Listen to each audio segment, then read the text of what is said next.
que você vai ver o grosso do crime, ele tá ao redor dos centros urbanos, nas periferias. Então esse é um problema que aconteceu, que foi uma urbanização tardia e desorganizada que a gente teve, com massa de pessoas que saíram das suas cidades nos interiores do Brasil, especialmente do Nordeste, se mudando para os grandes centros e vivendo em péssimas condições.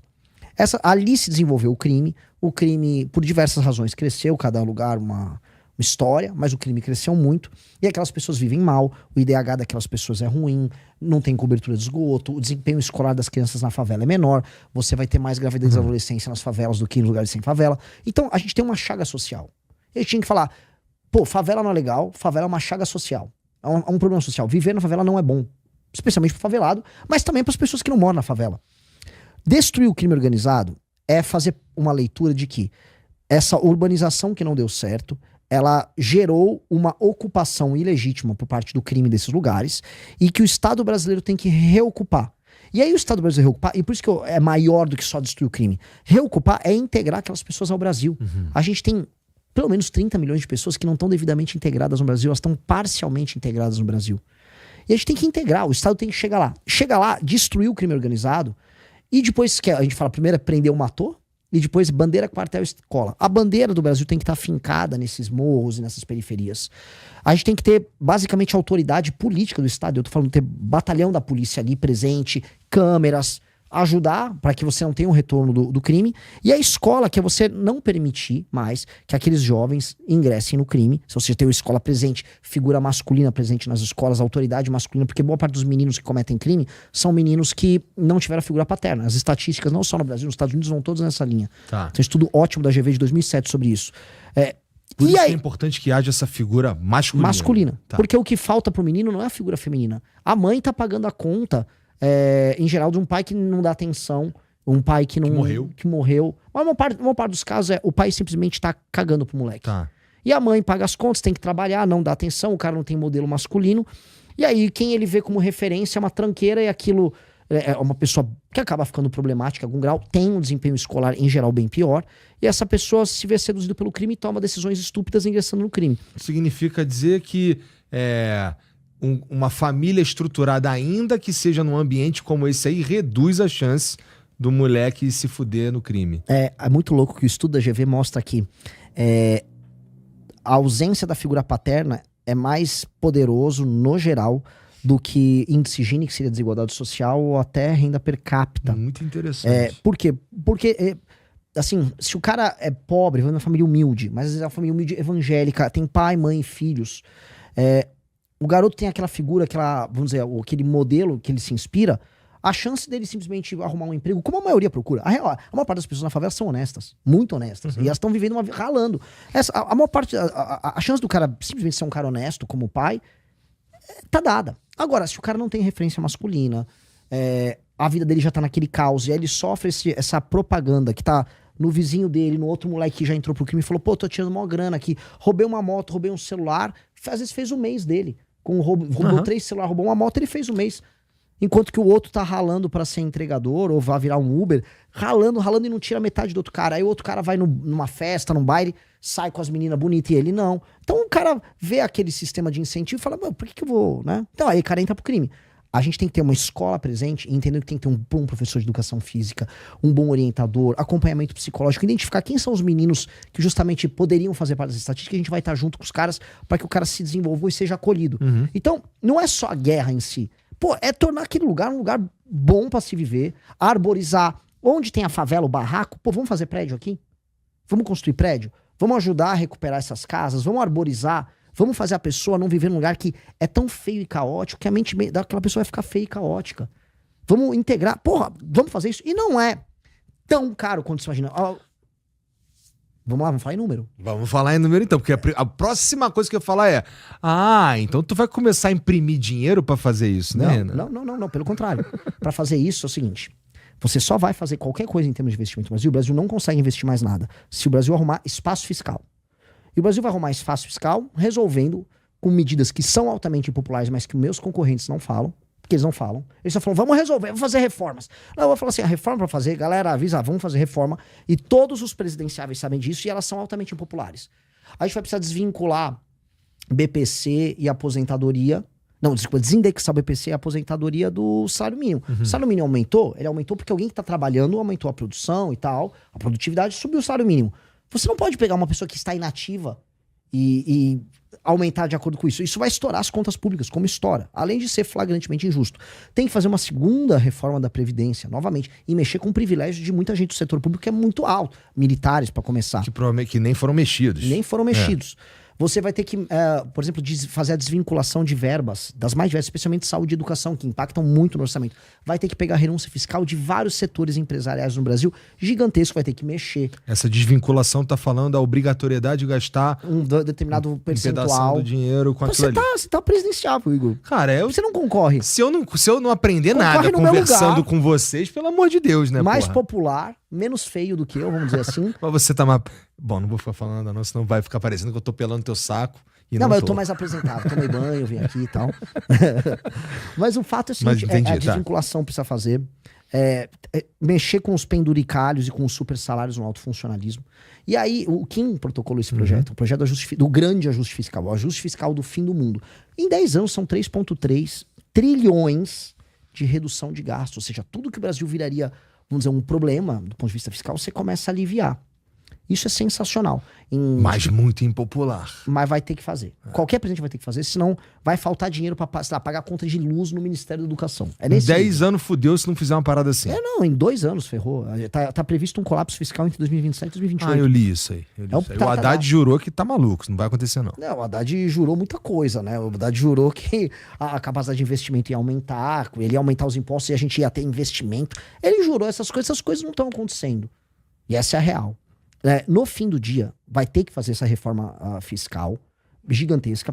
E ao melhorar a trajetória da dívida brasileira, que a dívida brasileira está subindo, você diminui a trajetória de subida da dívida, o que você vai conseguir, paralelamente, é abaixar os juros. E aí você abaixando os juros, cada ponto da Selic que você diminui são 50 bi a menos no orçamento. E aí eu vou começar a agradar a galera desenvolvimentista. Pô, com uma reforma fiscal que abre um horizonte fiscal bem melhor para o futuro do Brasil, você pode baixar 3, 4, 5, 6 pontos percentuais da Selic num ano. Cara, 6 seriam 300 bi. Então, fora o gasto que você cortou de um lado, você está cortando 300 bi aqui. Se você consegue melhorar essa trajetória, você vai cortando. Pô, às vezes você abriu, que é esperado já no terceiro ano do mandato de um presidente que toque isso. Pô, você abriu uns 600, 650 bi de espaço fiscal. Aí beleza. Aí o que você vai fazer com esse espaço fiscal?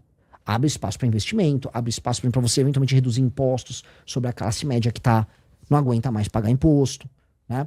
Tem que fazer umas reformas microeconômicas também, parte trabalhista, parte de infraestrutura no Brasil e tal, que você torne um empresário brasileiro mais competitivo. Só que isso também vai aumentar a arrecadação, porque você fica mais, vamos dizer, mais veloz, mais ágil, você cobra menos, o Estado pesa menos sobre as pessoas produzem mais, a economia cresce, entra mais PIB e ainda por cima o gasto diminuiu. Aí sobra muito espaço fiscal. Com esse espaço fiscal que a gente está propondo, se você quiser, o estudo do time do Livro Amarelo que fez, se você quiser reformar todas as habitações inadequadas, esse aqui é o fascículo 4. Todas, seria coisa de 900 bi. Isso sem contar a inflação que você teria para fazer isso em vários anos. Se você passasse a régua, seria isso. Você não precisa fazer toda casa inadequada, um barraco e tal, virar parte de um prédio construído. Não, você pode adequar bairros. Por exemplo, Paraisópolis, se você visitar lá, a maior parte dos lugares já tem lojinha e tal. Você precisa ter a rua, as casas, o banheiro tem que ter janela, você tem que adequar aquelas casas. Aquilo vai um custo. O custo não é tão grande quanto você fazer do zero uma unidade habitacional. E aí, rapidinho, vamos lá, rolou. Tudo que eu vou falar aqui rolou, agora tu é presidente, tá bom? Precisa fazer agora um piloto disso aí que você está falando, né? De como lidar com favela, principalmente, né? Precisa fazer um piloto. Existe algum lugar que é mais fácil de fazer, já tá mapeado, que, aqui dá pra gente fazer não um teste, mas dá pra pôr em prática o que a gente pensou pra, então, todo mundo entender que dá pra fazer essa porra lá no Capão Redondo, que lá no Capão Redondo é um puta desafio, lá é um mar.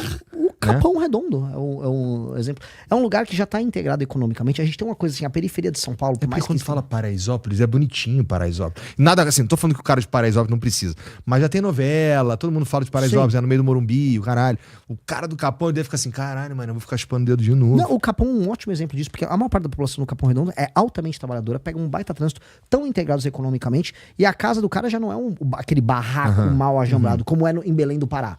Belém do Pará tem palafita, coisa muito mais hardcore. Capão Redondo, a maior parte dos casos seria a adequação dos domicílios, fazer as ruas, arborizar as ruas. Só pra ficar... Posso falar? Desculpa interromper. Pra pessoa trabalhar a imaginação. Tem um bairro, eu sempre confundo se é Calle 38 ou Calle 31, lá em Buenos Aires. Os caras pegaram, o que precisava derrubar, derrubou e fez predinho. O que pôde adequar, fez a escada lateral, porque tem uma unidade habitacional em cima da outra, eles fizeram, deram o título de propriedade. Aí você ajeita, você ajeitou o que já estava montado. Ajeitar o que tá montado é mais barato. E aí você traz urbanistas, ajuda a fazer aquilo e transforma aquilo em bairro. E pra manter aquilo um bairro? Porque assim... grande ponto. Porque você precisa também... não adianta tu chegar lá, construir a casa pro cara... É que nem eu dar uma Porsche pro cara que tá fudido. Lógico. Né? O que vai acontecer com a Porsche? Ele vai vender a Porsche, ele vai transformar aquilo em outra coisa. Então assim, a gente prepara... Eu vi isso, né, cara? Eu sou lá do Rio, vi lá um tempão. E eu tô ligado como é que é quando chega os caras, arruma a parada e vai embora. De novo, tá ligado? Chega, arruma e vai embora. Então aquela porra lá volta. Ele fica bem parecido com o que era, tá ligado? Como é que faz pra não rolar isso? Isso foi alvo de grandes polêmicas em redes sociais alguns meses atrás, sobre aquela coisa de um barraco em Diadema, que o pessoal construiu basicamente uma favela na calçada. Aí a prefeitura foi e pegou ali, manteve a calçada, pegou os fundos e construiu umas casinhas, aí as pessoas invadiram e transformaram num barracão novamente. Ninguém quer isso e não pode ter isso. Então, algumas coisas que a gente tem que fazer. Um governo que chega, ele tem que fazer o marco da nacional da desfavelização que a gente precisa fazer. E o marco tem que começar em evitar o surgimento de novas favelas. Então, qualquer um que invada um terreno público-privado, uma via, e organiza um barco, ele tem que ser preso em flagrante. E tem que ser preso. A norma sem sanção não é norma. Qualquer estudante de direito de primeiro ano sabe disso. Toda norma tem que ter uma sanção. Então, não vai... eu tenho um movimento de moradia que acha que não, você não vai invadir nada, cara. Porque isso é um business.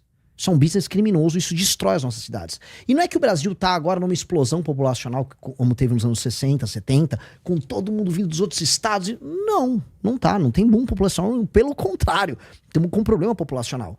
Hoje os movimentos de moradia são negócios, e negócios de políticos, negócios de empreiteiras que usam esses caras também para fazer o jogo deles. Proíbe, elimina qualquer chance, invadiu qualquer terreno de agora em diante no Brasil, crime inafiançável, você vai preso. A gente vai preservar nossa cidade. Ponto. Feito isso, evita o surgimento de novas favelas, passou a régua, cadastrar todo mundo e começar a fazer os programas de investimento para recuperar esses bairros, trazer construtoras de fora e começar a trabalhar. O cara que tem uma casa e que essa casa foi restabelecida, ele ganhou o título de propriedade. Ele ganhou o título de propriedade, a casa dele, vamos lá, no Capão Redondo, que ele já mora há 20 anos naquela casa e tal. Esse é um cara que tá numa posição que, se ele tem um título de propriedade, aquela casa já foi arrumada, se ele quiser vender, beleza. Ele não vai poder fazer um barraco. Ele também, assim como hoje qualquer comerciante sério, ele vai ser alvo de fiscalização. Porque tem uma coisa que é muito escrota, e qualquer comerciante no Brasil sabe disso. São Paulo é tudo favelizado.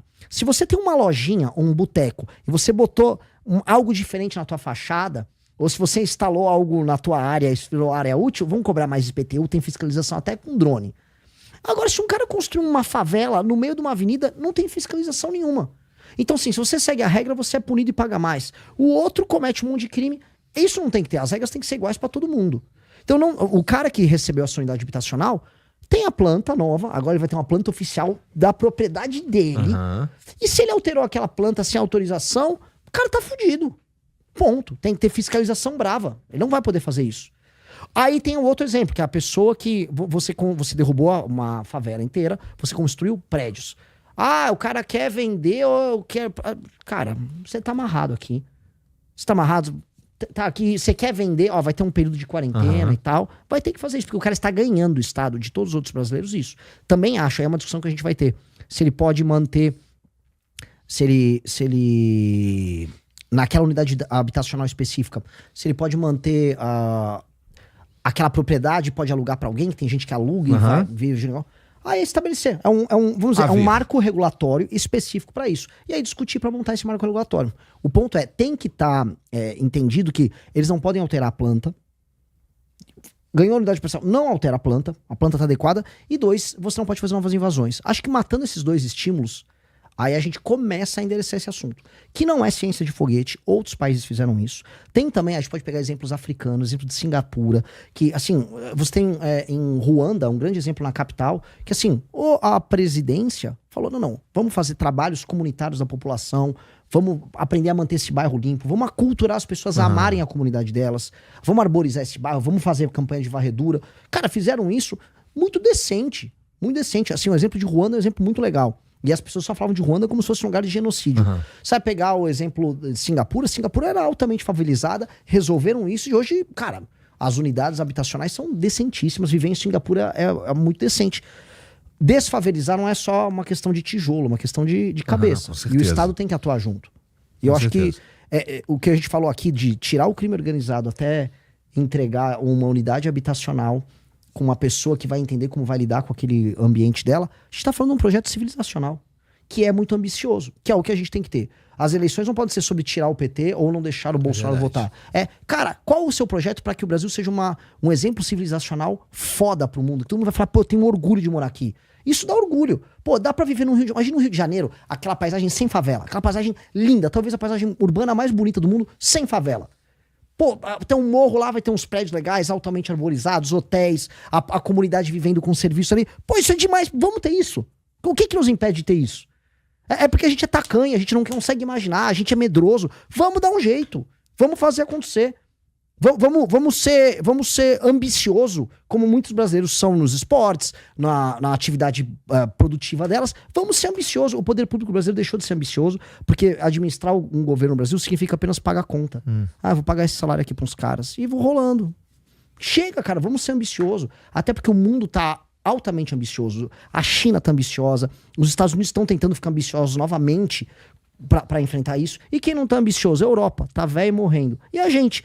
Pô, tem tido todo mundo pra conquistar, o Brasil não é ambicioso. Dá raiva isso, Igor. E você acha que a gente tá... Você mencionou a situação do Rio de Janeiro lá, que tá muito sinistra mesmo. A gente tem um monte de governador preso. A gente tem lá o lance do Bacelar agora, que a galera resolveu dar uma aliviada e tudo mais. O Rio de Janeiro, ele precisa ser estudado quando a gente fala de segurança pública, né? Ele é a principal referência de estudo mesmo, né? Se bem que São Paulo também tem um caso que não é nem muito semelhante, que é o caso do PCC, que é uma estrutura muito mais empresarial, de certa forma, né? Mas resolver o problema do Rio, tu acha que, do ponto de vista de segurança pública, seria o principal, sei lá, é a vitória mor de qualquer governante brasileiro, né? É uma coisa simbólica. O mundo reconhece o Brasil. Isso é bom e ruim ao mesmo tempo através do Rio de Janeiro. Então isso é bom porque tem coisas incríveis, únicas do Rio. E ruim porque o Brasil não se resume ao Rio. Portanto, o Rio está nessa situação deplorável, que é uma situação moralmente deplorável, do ponto de vista urbano, de infraestrutura, de segurança. Tudo isso é muito, muito, muito triste. E o mundo percebeu. E o Brasil virou piada internacional.